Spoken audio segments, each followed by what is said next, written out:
আসসালামু আলাইকুম। দেশ ও দেশের বাইরে যে যেখান থেকে আমার ভিডিও দেখছেন সবাইকে স্বাগতম। তো আমি হাজির হলাম স্ত্রী লোকের বুকের দুধ কমানোর একটি মন্ত্র নিয়ে।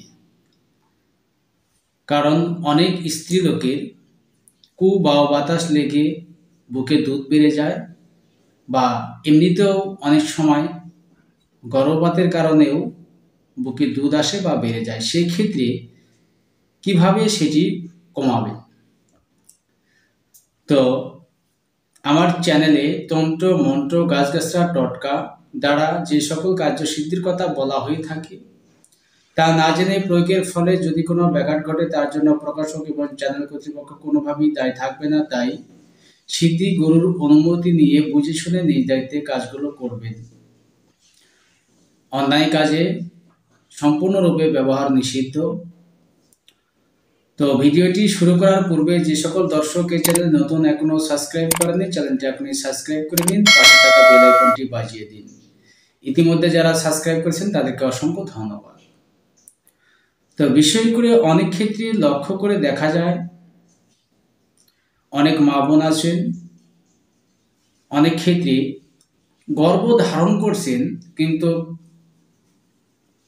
অনেক পূর্বেই গর্ভপাত হয়ে যায়। সেক্ষেত্রে দেখা যায় বুকে দুধ আসে। তো ওই সময় যখন দুধ আসে, ওই সময় যেহেতু গর্ভপাত হয়ে যায়, সন্তান নেই, সেক্ষেত্রে বুক ব্যথা করে বা স্তন ব্যথা করে, তখন চিপে ফালাতে হয়, বা সেটি শুকানোর জন্য, সেটি কোনো কিছু করতে পারে, সেটি শুকানোর জন্য অনেকেই ডাক্তারি ওষুধ ব্যবহার করে থাকেন। তার ক্ষেত্রে স্তন শুকে শক্ত হয়ে যাওয়ার সম্ভাবনা থাকে।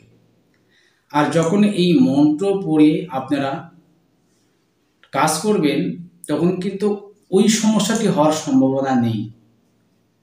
তখন বুকের স্তনের দুধ বা বুকের দুধ আস্তে আস্তে আপনি শুকে যাবে। অনেক ক্ষেত্রে দেখা যায় বুকে এমন পরিমাণে দুধ আসে, যাদের বাচ্চা কাচ্চা হয়েছে কিন্তু এমন পরিমাণে দুধ নামছে বা আসছে, সেই ক্ষেত্রে বাচ্চা খেয়ে সারতে পারে না, সেই ক্ষেত্রে চিপে চিপে ফেলে দিতে হয়।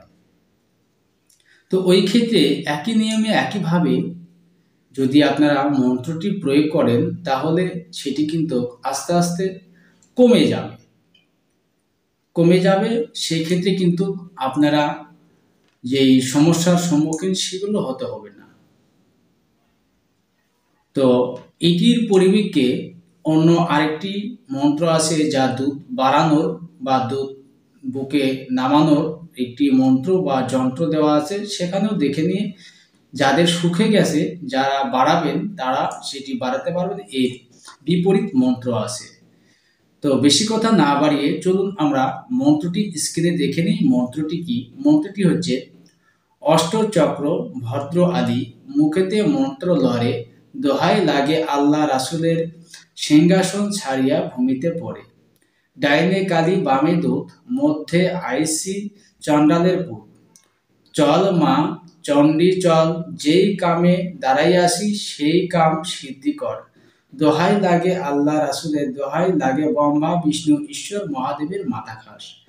এই মন্ত্রটি যথাভাবে আপনাদের শুক্রবারের দিন সকালবেলা 108 বার জপ করে সিদ্ধি করে দিতে হবে।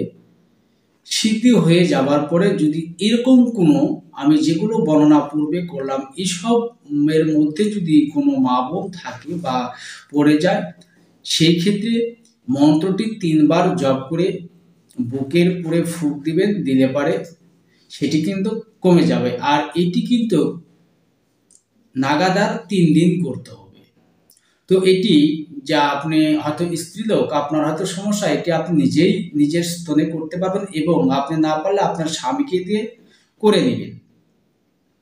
কিন্তু অন্যের স্ত্রীর সমস্যা অন্য আরেকজন শিখে সে কিন্তু এই কাজটা করতে পারবে না, তার জন্য প্রযোজ্য নয়। এটি স্বামী এবং স্ত্রী উভয়ই করতে পারবে। এ ব্যতীত অন্য কেউ এই কাজ করতে পারবে না। তো আশা করি আমার কথাগুলো আপনারা বুঝতে পারছেন। যদি বুঝতে অসুবিধা হয়ে থাকে, স্ক্রিনে দেওয়া এই হোয়াটসঅ্যাপ নাম্বারে যোগাযোগ করে দিবেন, এবং কমেন্ট বক্সে কমেন্ট করে আপনাদের মূল্যবান মতামত লিখে জানাতে ভুলবেন না। সবাই ভালো থাকুন, সুস্থ থাকুন। আল্লাহ হাফিজ।